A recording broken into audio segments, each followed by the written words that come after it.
2nd, Winky Wright looks likely that he will be fighting Quartey on December 2nd on HBO Championship Boxing, not a pay-per-view, thank goodness. We've got a lot of pay-per-views coming up. It's going to be rough, but anyway. It's going to be rough. Yeah, and I expect Wright to win that fight pretty clearly, but you never know with Quartey. He could surprise you. His power could carry him through, but I don't really see it. So. No, I just think Quartey, he looked good in his last fight against Forrest, but I just think Wright's a lot better, and he's not going to be getting hit by Quartey. I want to say a little about the Quartey Forrest fight because I did go back and watched it again to score it round by round. I actually had it even. I had it 4 rounds for Forrest, 4 rounds for Quartey, and 2 rounds even. I could see in this 10-rounder. Yep, in the 10-rounder. I wish it would have been 12. Definitely. I could have seen either way. Quartey clearly did land more punches and landed at a better accurate rate, definitely, but just a round-by-round basis, I gave Forrest just as many. You could have switched 2 of those that I gave Forrest for Quartey. You could have given the even rounds to Quartey or Forrest, so I really see no problem now with Forrest winning. I called it a robbery. I spoke too soon.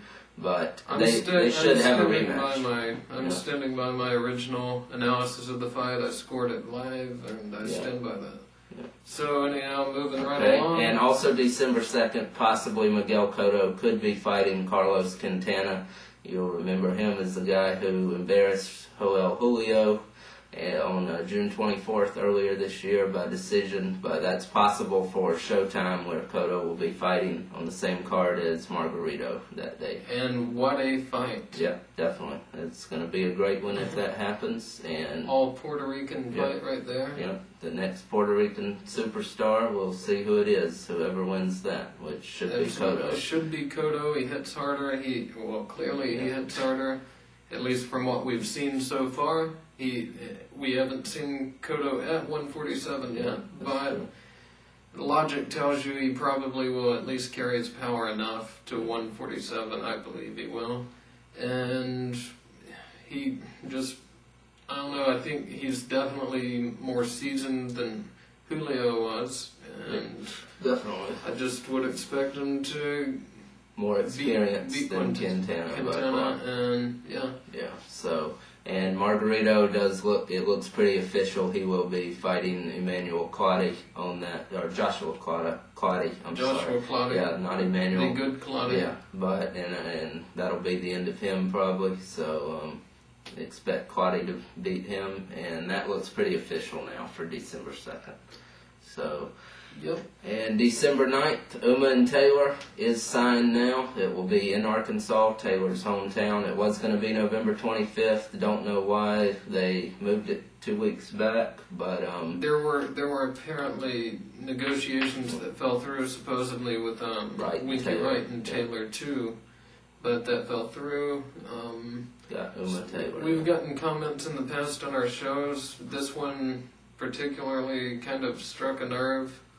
They all do, because you need some common sense to some of these fans. Not all of you. Most of you are fine, but some of you, we've gotten comments on different shows where you will say, well, this isn't the case now. We record these shows and put them on later if the news changes between now and then. Right, the news can change in a day. It can change within the same day. Yeah. And sometimes often does. Yeah.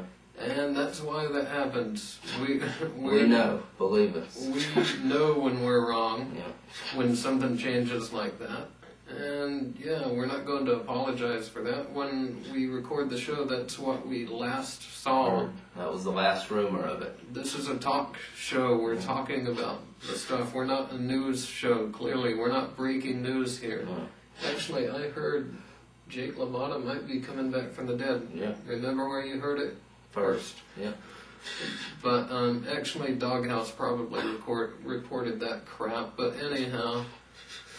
But and Andre Berto will be on the undercard, and it said he will be shown on HBO, so that's good news too.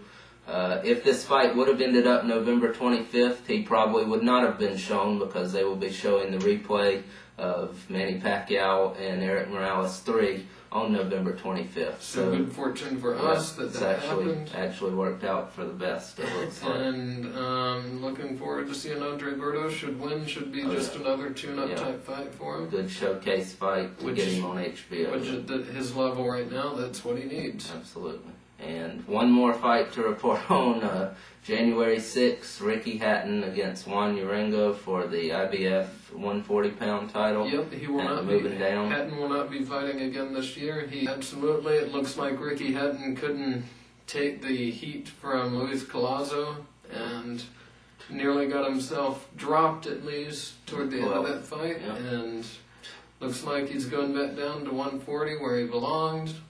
And you know what? He lost that other fight. I'm still sticking by that he'll lose this one. I'm not very confident in that. Yeah.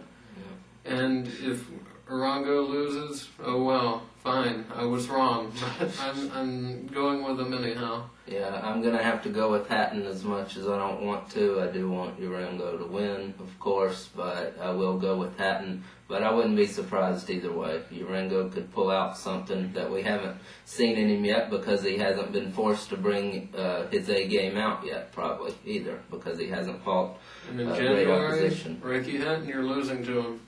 And if you don't lose to him, it'll be way closer than it should be for you at this point. Probably. And you probably will end up ducking Castillo, which you're running your mouth about right now. And Castillo will knock him out if they do fight. If they fight, yeah. Forget about it. Why are you even saying that? I guess so he cannot mention him ever again once Castillo is actually up at the weight officially. Yeah. Which apparently he is officially at the weight now since he's no longer allowed, by Nevada at least, to fight under that's right. 140. Yep, to ever fight at 135 or below, he's got to fight in a sanctioned 140-pound fight or above from now on. At least in Las Vegas. Yeah. So, which, I mean, he should stay at 140 or above anyway. That's fine. There's no reason That's for him to go absolutely back. fine. He doesn't need to be there anyhow. I'm fine with that, actually, although I'm not fine with them making that ruling. No. It's what he should be doing, but that's not their place, in my opinion, to be forcing that upon him, even though I'm against guys draining themselves to make weight. Like Corrales. And Castillo. Yeah, I know. But, these guys, I'm not for that, but I don't think there should be a rule against it. And anyhow, that's going to be the show for today. Thanks for tuning in once again. Don Omega, Iron Truth, boxingforreal@gmail.com. We will get a mailbag up soon. I know you people have been emailing questions in. We're sorry we're behind. We will get to your questions probably, unless it's already